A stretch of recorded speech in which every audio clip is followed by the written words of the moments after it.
¿Qué hay de nuevo, Panoptifan? Siéntete bienvenido nuevamente al mejor y más esperado podcast de Hispanoamérica. Te agradecemos que nos sintonices una vez más. Somos Aranza, sin T o X, y el mismísimo Javier con X. Gracias por la caridosa bienvenida, Ara. Como bien lo mencionamos en el episodio anterior, habrá algunos cambios en el cronograma, por lo que tu opinión será colocada en cápsulas de menor duración dentro de las siguientes semanas. Así que no te alarmes si todavía no han salido tus comentarios u opiniones. Y pues si no lo recuerdas, no te preocupes, te dejamos una etiqueta aquí arriba para que vayas a escucharlo y regreses a este episodio bien fresh. Ahora bien, nosotros teníamos programado hablar del trabajo hasta el episodio 5, pero con todos estos cambios que vivimos creímos prudente modificar la cronología de los episodios. Y como se ha vivenciado, durante este periodo de encierro, el ámbito laboral se ha visto afectado de diversas maneras. Una de las más notables es el hecho de mandar a sus trabajadores a la famosa modalidad de home office o teletrabajo para nosotros los mexas, la cual sugiere que las personas laboren de manera remota desde sus hogares. Pero esta modalidad muchas veces implica más horas de trabajo que por las que se encuentran contratados, y en algunos casos no hay remuneración extra, ya que cuanto más beneficioso sea un trabajo para otros, probablemente menos te paguen, lo que hace posible que sea un trabajo malo, en un sentido explotador. Y un autor surcoreano que ya hemos mencionado con anterioridad llamado Byung-Chul Han, en uno de sus libros titulados La sociedad del cansancio, hace referencia a que el ser humano es algo así como una máquina. En sus palabras, una máquina de rendimiento. En el contexto actual, claro, cuyo objetivo consiste en el funcionamiento sin alteraciones y en la maximización del rendimiento. Y esto lo podemos trasladar al ámbito del teletrabajo, ya que el trabajador en esta modalidad está en una constante autovigilancia. De cierta manera, se exige de más para cumplir las necesidades que la empresa le plantea. Y para refrescarte la memoria, el psicopoder tiene su fuerza en eso, en este tipo de autocontrol. Exacto, y si no nos creen, pues pónganse en contacto con algún familiar o amigo que esté trabajando en esta modalidad y pregúntenle cuántas horas al día se la pasa frente a su computadora. Tal vez les sorprenda su respuesta. Pero bueno, ahora bien, para nuestro queridísimo amigo Byung-Chul Han, como ya lo hemos visto en la psicopolítica, los afectos son los que guían el actuar, y estos se encuentran sumergidos en el exceso de positividad que reina actualmente en nuestra sociedad. Por lo tanto, la maximización del rendimiento y la sobrepositividad se encuentran estrechamente relacionadas. Esto se ve reflejado en que entre más cosas productivas realices, recibes mayor aprobación por parte de los otros, y aún sin importar el agotamiento psicológico y o físico que sientas, por el hecho de que existe una supresión de lo negativo. Y un ejemplo es cuando alguien llega a un trabajo nuevo. Por lo general, lo obligan, entre comillas, a realizar labores extra para ganarse su lugar, y los jefes se escudan en el típico ponte la camiseta. Si escuchas eso en tu trabajo, escapa de ahí, esponja. Exacto, además esto no solo se da en el lado occidental del mundo, también sucede en el oriente, y como ejemplo se encuentran los animadores de manga, que luego llegan a pasar hasta más de 20 horas seguidas trabajando. Puede que ahí no se quejen tanto de esta sobreexplotación que sufren, pero recordemos que uno de los países del oriente, que es Japón, pues tiene los más altos índices en suicidio. Gracias por exponer una problemática en torno a la ilustración y animación, porque debo de aclarar que la industria de la animación es de las pocas que no se detuvo durante la pandemia, ya que ellos pueden seguir trabajando desde casa sin problemas, entre comillas. Y ahora, cuéntame, Panoptifan, ¿habías notado que estás inmerso en un sistema que te controla a través de tus sobreexigencias? Si es necesario, pausa el video o regresa 10 segundos para escuchar de nuevo la pregunta y formula tu opinión.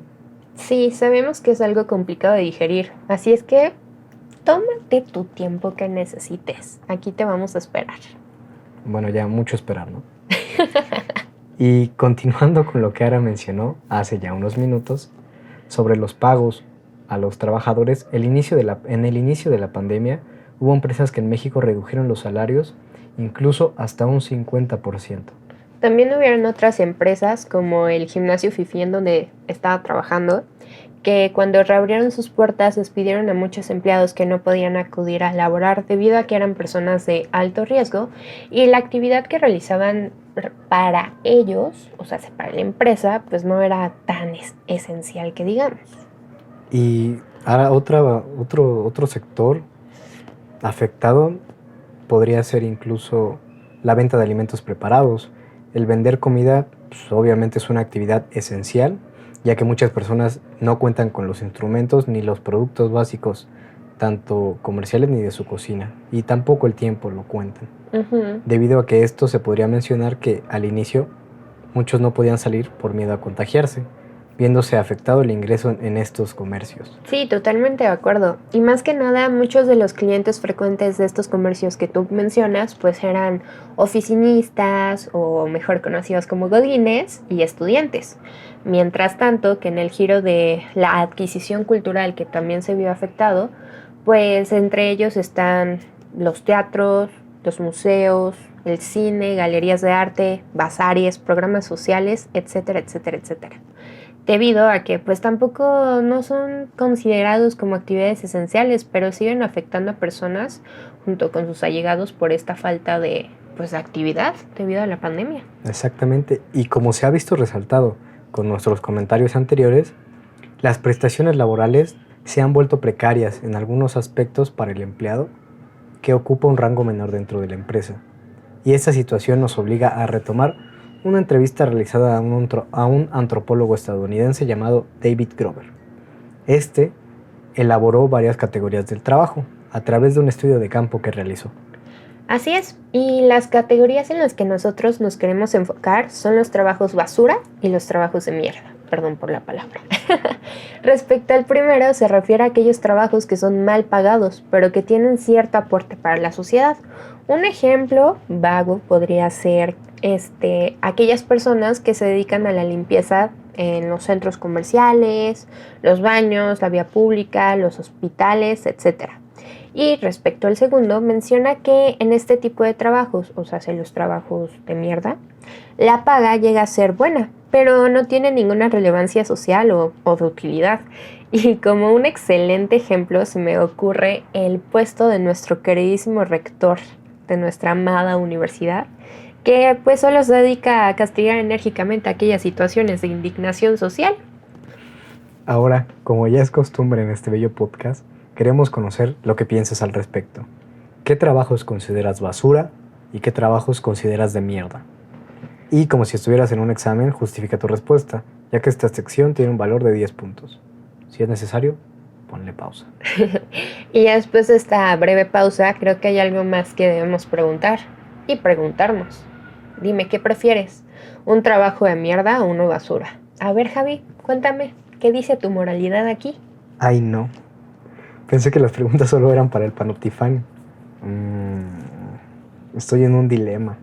Pues de eso se trata. Chale. A ver. Mira, estoy casi seguro que a nadie le gustaría hacer una contribución o tener una contribución importante ante la sociedad, aunque te paguen una miseria. Pero nadie vive solamente de amor o por amor a algo. Tienes que solventar gastos e incluso a veces esos gastos ni siquiera son tuyos, son de algún ser querido que lo necesita más que tú. Entonces, yo, el mismísimo Javier con X, preferiría tener un trabajo de mierda. Como dije, no vives solo de amor y necesitas el dinero para seguir existiendo, ya que necesitas dinero para seguir existiendo. Ahora que me metiste en este dilema, Ara, ¿qué es lo que tú prefieres? ¿Un trabajo basura o un trabajo de mierda? Ay, Javi, ¿qué te puedo decir? Mira, mi lado idealista y romántico desea aportar muchas cosas a nuestra sociedad, pero no podría hacerlo con un sueldo y prestaciones precarias. Como bien dices, uno necesita comer, mantener un hogar y solventar diversos gastos. Una disculpa por la trabada. Pero continuando, si soy honesta, también preferiría un trabajo de mierda, para que cuando ya sea viejita y parezca una pasita, tal vez me pueda dedicar a dar sin recibir mucho o nada a cambio.